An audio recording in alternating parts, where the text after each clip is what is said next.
everyone, my name is Andy Patania Matthew. Join me as we learn and unlearn things and make new discoveries. This is Andy's Coveries.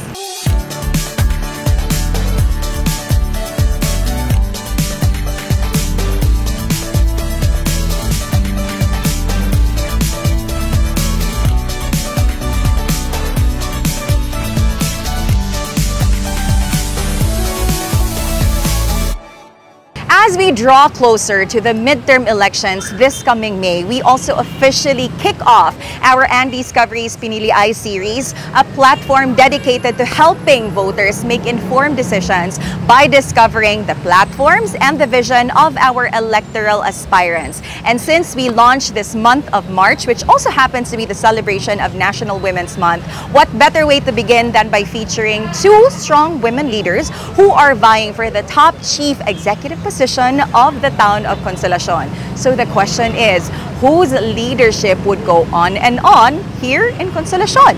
Let's find out. Consolacion's mayoralty race features four contenders in the upcoming elections: Raul Wawaw Isoto of PROMD, Mike Mercado of PFP and Team Uswag, Nene Pepito Alegado of Lakas, and Bingol Villo of PDP Laban. Among these four candidates, it is the two women who stand out for their long-standing involvement in the town's governance. Incumbent Mayor Nene Pepito Alegado hails from a family rooted in public service.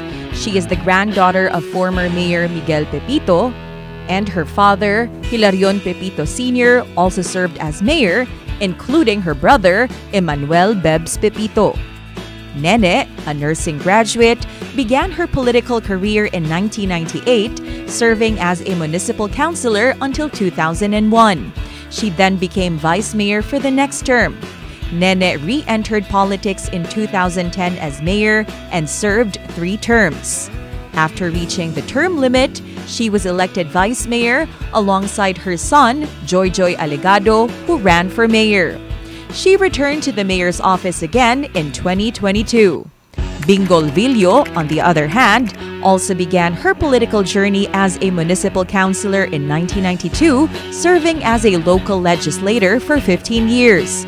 She later transitioned to the executive branch, holding the position of barangay captain in Barangay Tayud for 8 years.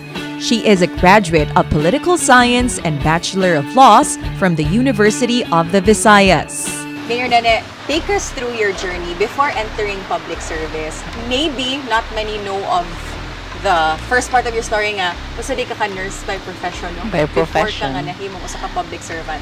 So in my journey, I started as a young professional practicing nursing at the Soto Memorial Hospital. Before, we used to call it Southern Islands in the 70s, late 70s. But then since I got married early, I really have to struggle economically. Since my husband was a businessman, I joined him in. So mauto nga very brief ra akong practice because I opted to be financially stable by helping the business. Our business before was into the grains business and the general merchandise. Di ako natuto. Because the family is not a business-oriented family. I used to be with the professionals. My dad was a mayor. My siblings were all professionals. They were into teaching courses and then the business course. And wala gid ko'y background, but learning from my husband, I come to appreciate it very much that it opened my world. Nga nahimo kong real estate practitioner, so I was into real estate. I became also, because of my passion for animals, I ran a chicken industry, poultry operation, contract growing for 17 years with San Miguel and Vita Rich before. And then I organized, since I was a retailer into merchandise, I realized that there is a need for an organization of this particular stakeholders group because I found out that mura og dihado kaayo ang mga gagmayng magpapatigayon. You know, I always have a heart for the small a practitioner of business, livelihood, whatsoever. So I passioned on organizing the retailers group in Cebu until finally I affiliated it with the national. So I also was able to sit down at the national level, rising to a position of the national president of that particular industry. And from that time on, sige ko ana nga practice, I was also attracted to join in politics because for maybe a couple of years after the death of my brother, nobody in the family joined in politics. Pero tungod kay I found out that the new administrations dili namo mga kauban sa una, lain man ilang tanaw. As I've said, I was into real estate. I became a partner of Santa Lucia Realty. In fact, I was one of the operator of the batching and the crushing plant. Dili ko nila tagaan og permit kay madato niya kuno ko. That's why nga mo to nagsugod nga nilansar ko konsehal. I tried my luck in the councilor just to bring about a voice nga gidaog-daog na pod. Ma'am, aside from your role in government service, if you could also give us a background of yourself, what other roles do you play? Well, I'm a mother of 8 children with 19 grandchildren. Wow. Yes. And then I am a law graduate. Yes. I studied law in the University of the Visayas. And then I was just conferred the degree of a Juris Doctor. Yes. Aside from your law education, unsa may other nimong gikabisihan way back then nga sawa pa kanisud og gobyerno, ma'am? Sawa pa ko Business? nisud og gobyerno, business, no? But my priority that time was my children, my family. So I was just a plain housewife. After two And to decades, mayor in politics, why decide again to extend your term Yes. as mayor of Consolacion? Yeah. Supposedly, last 2022, I was already determined to run for Congress because that was the first time that Consolacion was separated from Mandaue. So for me, it was already the opportune time also that a Consolacionanon will become a congressman. Pero tungod sa mga political attachments, camaraderie also in politics, there were also personalities in Cebu nga gusto sad musud og Congress sa amo. So for several months of leading, asking that particular favor, finally I gave in. Nadi na lang ko mo lansar because one reason kanang at that particular time too, I had an ailing husband. Nya siguro huna-huna, my children said, "Mommy, we know you really can make it because there are only 2 LGUs, no, Consolacion and Cordoba, nya mas daghan ta. Makadaog ka gyud." Ana siya. But then the problem is, og adto na niya ka sa Kongreso, what will happen to daddy? Try and try out. Oh, ana ba nga. Definitely you will relocate yourself. So sige sa huna-huna bitaw, no. And then this family who also wants to get into Consolacion through Congress seat, ingon pud sila nga kanang kami og tagaan minimum opportunity nga tagaan kami lang unsa di gyud mi manghilabot sa local. Imo gyud ang local. Mura sad nakuan sad ko ba. What about Joy Joy? Akong ingon kasi Joy Joy nahimon man siyang mayor in 2019. Siya no. Si Joy Joy among himuon nga congressman kay ulitaw man siya. But to sit as party list representative kay naaman mi sa party list, and since I promised my wife the first seat, ang second seat amo ihatag ni Joy Joy. So he was the second nominee, and then nagbalik ko mayor. So nakadaog man ta, and then here I am serving. So why extend the fifth term? Na pa man gyud 3 terms pa man ko. So 3 terms pa man ko. Unya nagtan-aw man ko nga maupod pag sa balik nako kung sa bulak pa ang putot ba nag-anam-anam kanang buka, so many investments coming in. Unya na-invest sila because of their trust in me. I know very well that these people came in because of me. And then sila sad niingon nga lisod kaayo nga muundang kag kalit.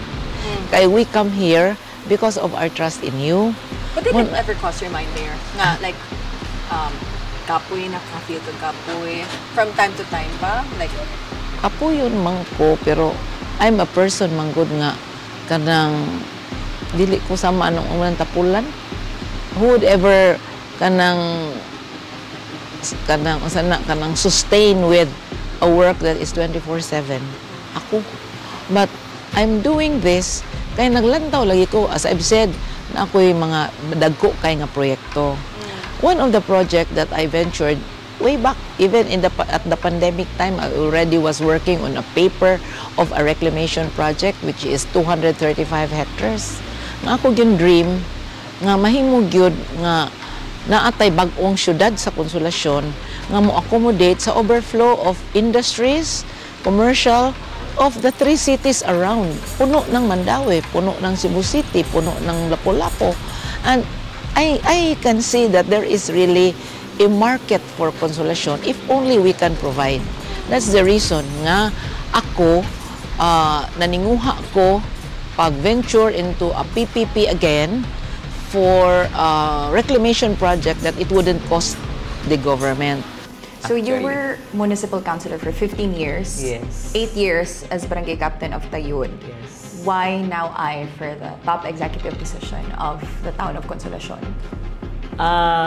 For so long a time, people of Consolacion has been waiting for someone nga muatbang sa kasamtangan na administrasyon kay dugay na manggod sila nga naglingkod sa among lungsod, no? Mayroon tang 15 ka tuig na gani nagpuli-puli na ang inahan ug ang anak. Unya ang naka aghat manggod, no? Nako nga karon nga mobarog na gyud ko nga pila nako ka eleksyon nga gihangyo sa katawhan sa akong mga kaila, akong mga dumadating. Nga gihangyo gyud ko nga padaganon pero wala ko mo sunod dayon sa ilang hangyo kay kaning at tumang kong mga higayon na para nako dili pa kaayo ko andam. No? Nya gawa sad ana ang akong pamilya wala sad sila mosuporta no sa ako ang kaning intention nga moatbang.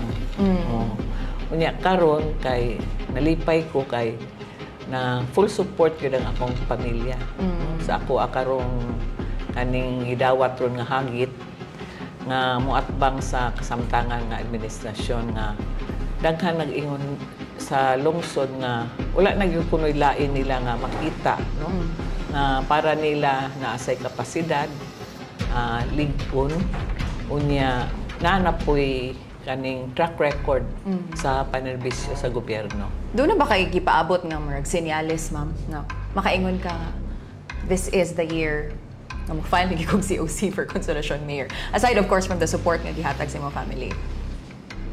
Ang senyales siguro yun na ako nga makita, no? Katong kaning napildi ko pagdagan ako pagkakapitan last barangay election. No? Kay bisag giunsa na nato og paningkamot, giunsa na nato pag atiman no o pag hatag sa tanan natong kakayahan nga manindot gyud ang pagdumala sa akong barangay sa barangay Tayud. Wala man gyud tatagay sa Ginoo og another chance na makadaog ko sa eleksyon sa barangay. Maybe nailaing plano ang Ginoo nako. No? Ano nakaingon ko nga siguro nailaing plano ang Ginoo nako. So moto nga when the suggestion or when the clamor came nga maybe dili ka para barangay. para nagyud ka sa ato ang lungsod. Nga panahon na nga ikaw nagyud ang muatbang ug magpapili, no? Para sa mahimong mayor sa atong lungsod sa Konsolasyon, kay ang mga tao kung magkita gani ni bisang asa mula suroy ko, adto ko sa SM, adto ko sa kaning lain nga mga lugar sa among lungsod, nagyoy mangutanan nako nga ano kamudagan og mayor ka? Ngayon na may unta ka magmayor. So katawa lang ko. Pero niabot naman gud to nga seryoso na gud nga kaming mga karaan nga mga lideres ba sa lungsod. Kami ni Mayor Gungob, atong the late Vice Mayor Ember Alinsug, daghan pa ming mga karaan nga lideres nga para gud namo unsa man ni kanang dili na ba nang ta magpakabana, no? Ato na bala ning ipadayon kaning kahimtang sa atong lungsod nga kita nakaibalog gyud ta, no? Nga kaning nabian na gyud ta sa ubang lungsod, naiwit na gyud ta. Sa panahon man gud nga ako'y konsehal, kanang liluan layo ra kaay nas Konsolasyon. Pero karon tan-aw nimo ang liluan, purti na gyud ninduta. Dili lang sa mga infrastructure, bisan sa ilahang mga serbisyo nga gihatag sa katawhan. Sa imong 21 years in public service, Mayor, if you could name one biggest accomplishment that you're most proud of, what would that be? Ang among munisipyo. That municipal hall of ours, ako gyud na nga gipaninguha nga ma-realize na, because when I entered office in 2010, I was in the building nga that was already 50 years old nya. Kahoy dali ra kay mo deteriorate. When I was into that office on my first year, mahadlok ko daghan bisita kay mag-uyog-uyog man among munisipyo.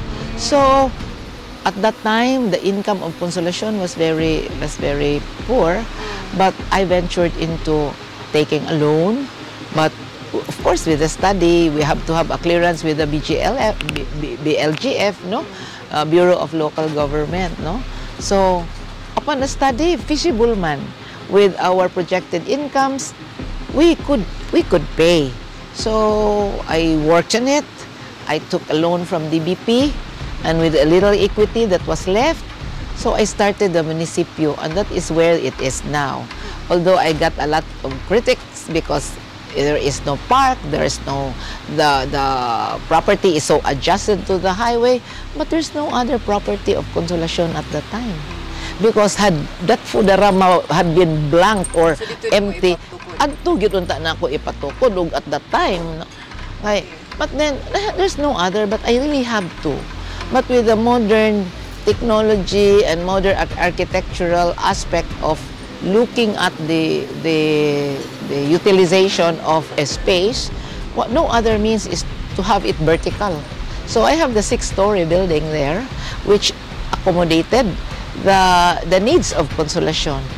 What would you say is your biggest achievement that you're most proud of? My biggest achievement as a municipal councilor was the establishment of the Konsolasyon Community College.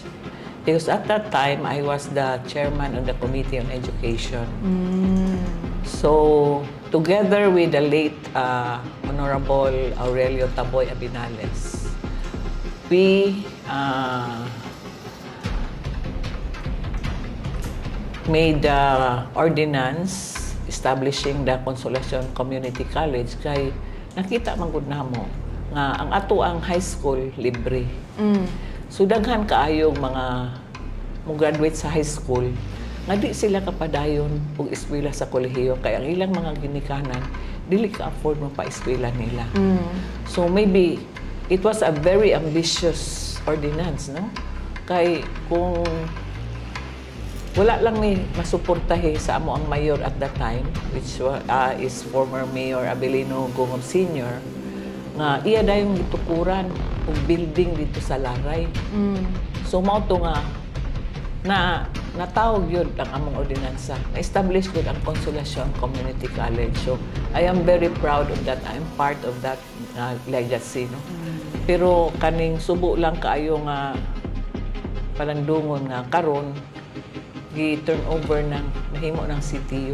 So dili na siya under the management and control of the municipality. Matagad ka ani nga fifth term ni mo mayor. Unsa imong top 3 priorities Well, for the next my 3 top years? 3 priorities for the next year is right now I am even inviting another hospital facility.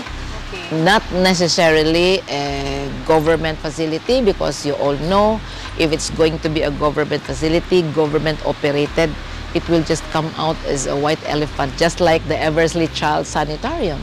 Whereas, if you will invite more specialty hospital in your area, these people, like us, we do not need to go to the city with the traffic, and we always want convenience. And now I'm talking to one of a big investor right now in Cebu. I'm talking to them, and they're just waiting for the realization of my reclamation area, because they're going to put up a medical city. Yes, so Number 2. number 2 nako is the realization of a medical school of the CTU. I have talked to the president of the State College, and also the former DBM Undersecretary, now the Undersecretary of DOH. He said, our wish is to have a State College operating a medical school. So we wanted it in Consolacion. I said, I'm very willing, because I am also in the medical profession. I can understand what's all about.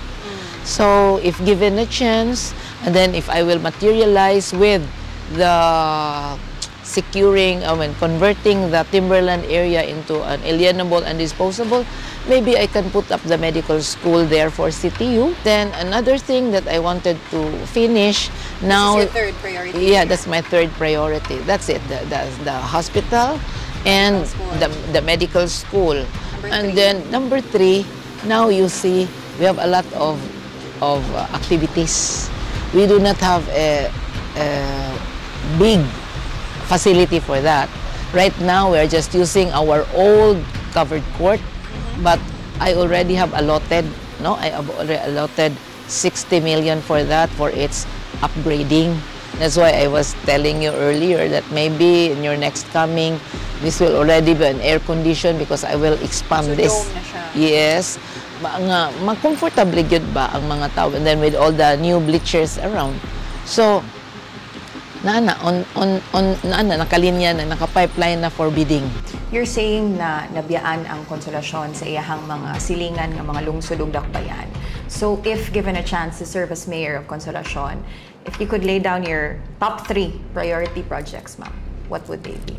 My top 1 gid is the healthcare services. Kay bisan asa pa ang kanibitang importante gyud kaayo ang maayong paglawas sa tao. Daghan kay tag mga suod nga mga higala, mga karaan ako, mga supporters nga ani lang gyapon sa ako mo duol kung naa sila problema. Yung mga tanang gani ko nga ngano di ay wala ba di ay mahatag sa ato ang lungsod nga wala man mo mangayo pa man mo, kuwang pa man. Wala gyud kuno kuwang kaayo ang serbisyo bahin sa panglawas sa atong lungsod. Gani mo gito akong nga kanibitaw kung magpakonsulta sila, kinahanglan sila mulinya og kadlaw aron makakuha sila ng numero, kay limitado ang mga slots nga ihatag sa sentro. Nya pila man sila. Ang pinakaluoy gyud nako nga na dunggan nga Tagalanipga, niingon sila nga mulinya kuno sila alaunas kadlaw. Adto na lang sila dito matug, magbaon na lang sila. Kay aron lang gyud makasiguro sila nga naa sila priority number. Kay limitado man. Usahay kuno 30 ra ka buok, usahay 50 ra ka buok. Unya puting daghana dito mag-ilog. Pila sila ka oras maghuwat. Unya napagud sila ipamati sa ilang lawas. Tuluoy ba? So number 1, healthcare. Number 1 gyud ang healthcare. Number Ikaduha 2 is education. Kay mao ra man gyud ni ang atong mahatag sa kabatan-unan nga sigurado gyud nga makapa-improve sa ilahang kinabuhi, no? Kung naa sila'y kurso, so So makatrabaho sila og mga maayo nga mga trabaho nga makahatag og maayo nga sweldo. Unya makatabang sad sila silang pamilya. Labi na gyud ning mga kabos nga ginikanan dili bitaw ka afford pa eskwela sa ilang anak. So mo nang importante gyud kay nako ang education, no. Nya ang usa gyud ana ka proof is katulong mo establish gud ni sa Consolacion Community College. So isa gyud na sa akong importante pod nga programa. The third one, ma'am. The third one is the infrastructure project sa ato ang among lungsod. Kay ang lungsod sa Consolacion mo'y pinakadato nga lungsod sa tibuok probinsya sa Subo with an asset of 2.2 billion. Pero kami ray lungsod nga way plaza. Wala sad may sports complex, no? Unya wala sad ko kakita nga ang among lungsod na mga tourist destination. No? Wala ma-develop ang ato ang lungsod sa mga kayon-ana nga mga aspect. No? Labi na gyud sa tourism nga karon mao gyud na ato ang number 1 unta nga kaning earner ba? Kahatag og income. Dili lang sa lungsod, apil po sa mga tao nga maka-opportunity nila, no? Makatrabaho, makanegosyo. Una ay mga tourism attraction. Isa sa mga kanang pirmi lang dyan ma-bring up when it comes to Consolacion sa near in terms of challenges this time. Kanilaging giingon nga kaning traffic. Although it's not to single out Consolacion, traffic good everywhere. But if given again this fifth term, what for you would be the best solution to address this issue? I might be bragging, no? Right now, being one of the pioneering member organizer of the Mega Cebu, we already have identified the roadmap for Cebu. And one of the very important to tackle is the traffic problem, not only of Consolacion, but the entire Cebu. So in Consolacion in particular, if we can put up is a flyover for our very, very short span at the National Highway, that would really solve the traffic. In fact, gikan sa corner of hilltop boundary of Mandaue and to Mendero. Because after that, still Pitogo, but it's a bit wider. But these are the narrow areas where we can put up a flyover. So may probability nga mahinayon gid nimo? There are 2 studies right now. Nagsugod ra ron ang study sa katong expressway nga kanang gisugdan gikan sa Naga up to Danao. And there's another study that is another alignment, we call it alignment of ang DPWH pa, being studied again. It will start again from Minglanilla up to Consolacion. So ang kana siya bag-ong karsada mubo sa expressway nga giplano pero wala pa mahuman ang study. But another one is the mass transport system, which is the LRT. LRT. Way back in my second term, I was already venturing into the LRT to be constructed by Mr. Buddy Zamora. So humana ni pirma ng Mandaue, Cebu City, Mandaue and Talisay, Cebu City, Mandaue and Consolacion nang pinirmahay na because there was already an investor, Mr. Zamora, who owns LRT 7, that one in Trinoma. So he has the track record of being an operator and a builder of LRTs. There was some sort of change again in administration during the time of President Duterte. These things did not materialize again. So wala na sa to. Here comes karon.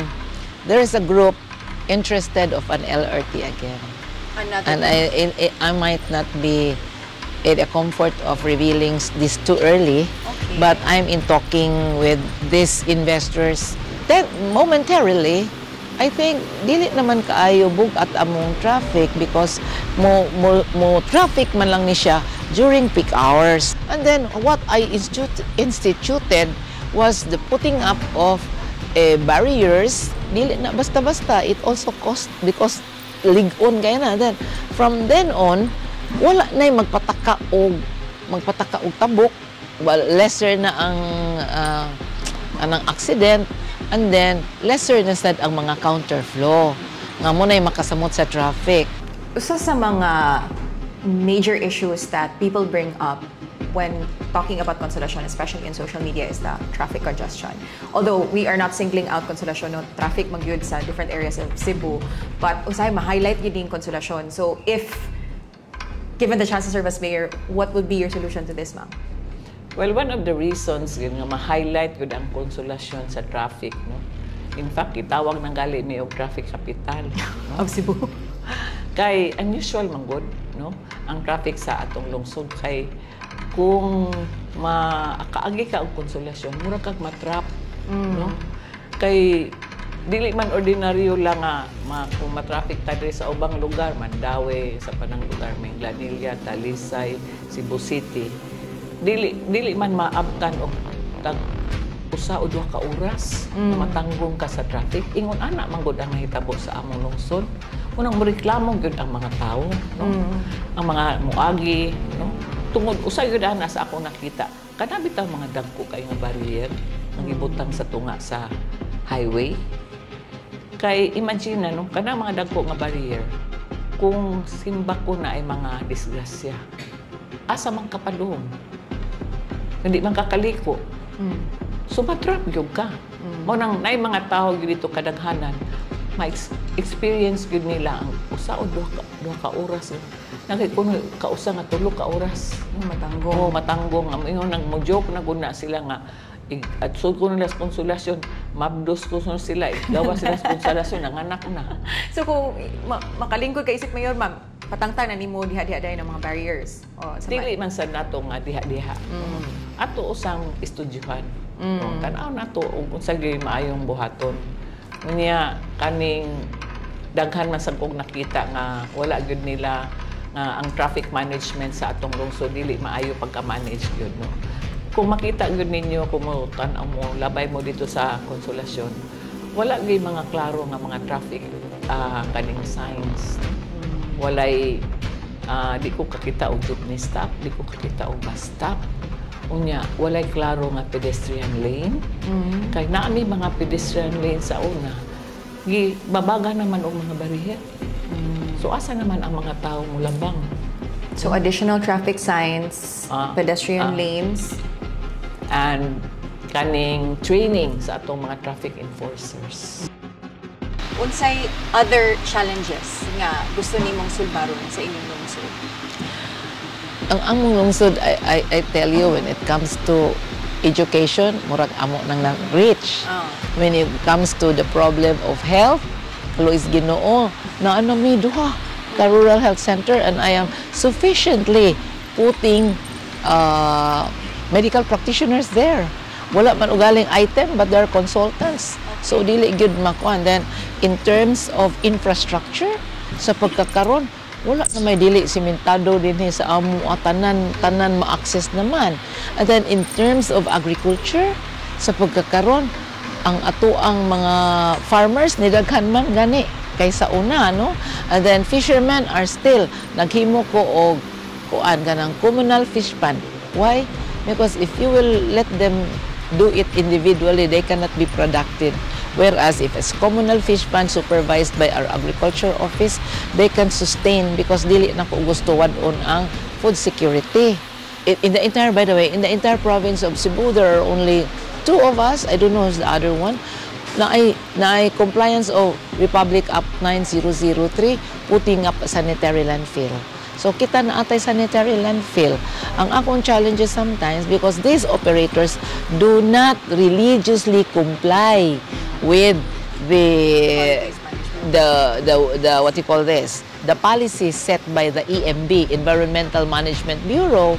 So sometimes they emit bad odors, which is beyond my control because there is this bureau who is responsible. For me, that's a challenge. That's why I said maybe perhaps I gotta be inviting an investor again who would harvest their methane, who would harvest for it to be converted into an energy.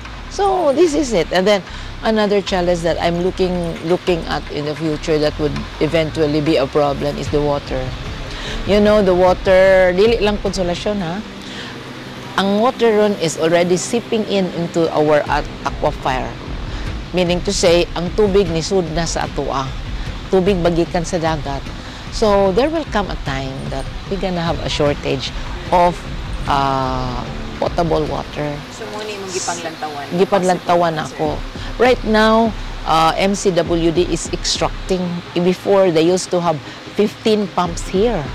Ako nang gislash into 7. Gislash pa yun ako into 3. Because I want my people living around, kung maghimo sila puso, na ang gihapon sila'y masuyop na tubig. Aside from traffic, ma'am, what are the other challenges faced by your town as of the moment? Ang usag gid sa challenges nga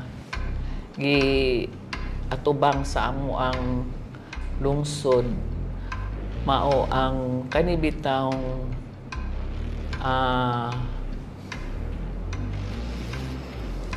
hugaw ba kanang walay klaro nga kaning Waste disposal? waste disposal, like wala gyud ma-implementar ang segregation of waste. So nagsuroy-suroy karon naglibot-libot naman ko sa 21 ka barangay. Ang ako yung mga sugatan, grabe gyud ka mga daghan kayo sa mga garbage along the way. Nga naman ni siya, ma'am, tungod sa kakuwang sa garbage truck or sa may... Wala yun na siya ma-manage sa ato ang lungsod. No? Ang pag-implement sa kaning mga balaod ana. Naman tayo daghang balaod ana, di ba? Segregation of waste. Na importante man kung kaayo na sa dili sa health sa atong mga kabataan, di ba? Nga kung hugaw kayo ang ato ang surroundings, susceptible ta sa mga sakit. So, grabe gyud ka hugaw. Makaingon ko usahay nga magdahon na ka kung silhig diri no kay ako nalay mo hipos ani. What is your long-term vision for Consolacion? And how do you see the town evolving over the next 3 years? You know, Consolacion, as I've said, is very small. 70% is mountain, 30% is flatland. That's why I envision to have a new smart city composed of an additional 235 hectares where I would plan it in such a manner that there is enough commercial space, there is enough tourism space because that is now the call of the time. There is enough light industry that would be placed in there considering that we are adjacent to a new international container port, and we can have our institutional areas with which government can enter into. Like us, because it's a joint venture, we will have our share. We envision it to have an institutional area, like for example, the clamor for a sprawling city hall or municipal. We can. That's the way I'm looking at. And then if we can have a port for the cruise ships, because in Cebu there's no cruise ship that can land, we can put up a lot of condominiums and hotels around. So this is how I am envisioning looking at the new Consolacion. And since we are blessed with a Kansaga Bay, that Kansaga Bay has to be transformed into a tourism hub. There are a lot of modalities that we can apply, putting up a new esplanade for the overlooking Kansaga Bay for the people to enjoy. What's your long-term vision for the town, ma'am? How do you see Consolacion evolving over the next 3 years under your leadership if things will work out in your favor? Ang akong vision sa Consolacion will be progressive and nga ganahan ko unta ang Consolacion nga mahimong usa ka tourist destination sa atong lungsod, sa ato ang diri sa Cebu. Kay ang Consolacion is very near, no? Very near Mandaue, very near Cebu City, very near the airport, no? And we have 4 coastal barangays. Barangay Tayud, Barangay Tugbungan, Barangay Nangka, and Barangay Hugan. And we are in the Kansaga Bay. So, dako kaayo ang potensyal sa Kansagabi. Gani, hectares and hectares of mangrove area nga wa gyud ma-develop. Nindot kay na siya buhaton nga ecotourism park. Kay para magud nako kung kaning daghan baya kaayo mga nasod nga ni dato tungod sa tourism. So usa na sa akong kaning panglantaw sa among lungsod nga mahimong tourist destination. Kaya nga ato sang bukid, no? Nindot sa kaig view dito. Nga makita nimo ang Kansagabi o ang ading Mactan Channel. So pagkakaroon na anay mga ni-invest dito nga mga restaurant o mga resort, pero ang ato magugdahan wala pa gyud siya. Ang access pa wala gyud ang infrastructure nato. Dili pa siya kuan gyud gitagaan o pagtagan. Let's talk about alliances. Yes. If ako masayot Mirno, kaniadto you're aligned with PDP Laban. Now you're with Yes, us. yes, yes. We all know that ang imong kaatbang has been endorsed. In fact, isa iyang kamot no ni former O President man kailan niya? Duterte. O mga kalitok. Or President Rodrigo Duterte. Does this somehow, in a way, like intimidate you or threaten you, considering that grabe kaayo ang popularity sa PDP Laban among Cebuano or Bisaya voters, Bisaya sa Mindanao? Actually, magig ko matandog kay kaning mga konsolasyon nanon mabuot kaayo may kay mamili. Sagdaghan pa kag kwarta og di jud kabutaran, dili jud kabutaran, mo biton na ni mouse na sila.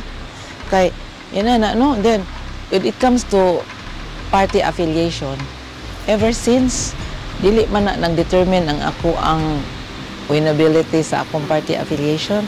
In fact, sa tinuoray lang, mas maka-benefit pa ang among dadon nga mga nasa taas kaysa kami mao'y mabira. Here in Consolacion, it's not all about party. It's all about personality. You're now aligned with PDP. How confident are you that this highly popular national party will be a plus for you sa pag-boost sa imuhang candidacy, especially among the Bisaya nga mga voters? Well, actually, para nako, no, dako yung kaayo o impact no, nga we are aligned with PDP. Kay, bisag asa ka mo adto karon, bisag kami sa among suroy-suroy. Kung maingon ang gali mi nga, mga kandidato mi ni Duterte, ang mga tao yun mamakpak. No, sa, muna nakarealize mi nga, wa pag yun ay mawa ang popularity sa mga Duterte. No? Unya ang mga tao kaning nalipay yun ay sila sa itong panahon nga ang mga Duterte pa'y nagdala sa ato ang nasod. Kaya nga nga hantod karon naaramang yapon ang ilahang pagsalig, naaramang yapon ang ilang paghigugma sa mga Duterte. Labi na yun sa atong Vice President, Sara Duterte. So makita yun na mo nga, mausab yun ang ilahang mga naong kumingon ming Duterte. So usasad na sa amo ang yung ikapkan nga kanabitang inagiban against sa amo ang kontra. Kay ang mga tao kaning humok man ilang kasing-kasing sa mga Duterte ng kandidato kay para nila we represent sa tao nga ilahang idolo o ilahang tahod. Second to the last question, Mayor. I know that this is not something that you've heard for the first time, no? Sa gyud ni sa kanang pirmi na comments na ilahang somehow ma-criticize against the administration about kanilagi ko nung gingon na the dominance of the Alegados din sa Dili man gyud na Alegado, I'm a Pipito.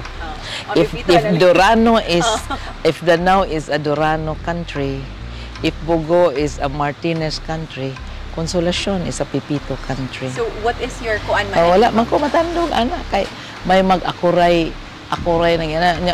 Ang lisod ba na ay mga kandidato magpareha pero Bogo. Hello is Ginoo, not bragging. I'm very proud tagging along my son to be my vice mayor because I think he is very capable. Di ta mauwaw kay tanan nga mga quality of a good leader na aniya. Unya ako po di man sad ko moingon nga dili ko good leader. Pagsud na ko sa Consolacion, broke. Karon Consolacion is the richest town in the entire province. Pagsud na ko sa Consolacion, pila ra kabuok ang mga investors. Because ang akong nag-una, dili ka maong mupangga. Pero karon nag-ilog. Munang mahal na kayo ang yuta sa Konsolasyon. It's because of how I marketed it, how I presented it. So, kung maunay ilang isulti, let the people decide. Unsay mong stand, ma'am, on political dynasties, and we're not just singling out the Alegados, no? Kay daghan man sige kaayo nga mga members of political dynasties, even ang mga Dutertes have their own political clans po sa Davao. Unsa man ang imuhang baruganan about ani? Ang akong baruganan anang political dynasty, no, nga mao na maging nahitabo diri sa aton. Sag-asa pa nga lugar sa tibok Pilipinas, no.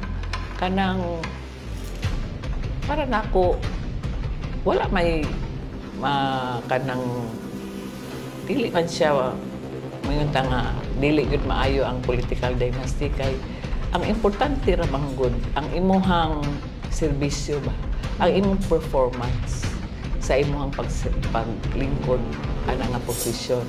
So kung ang imong performance kanang nakauyon ang katawhan, unya nahatag gyud nimo ang tanan nga mga panginahanglan sa katawhan sa naglingkod ka.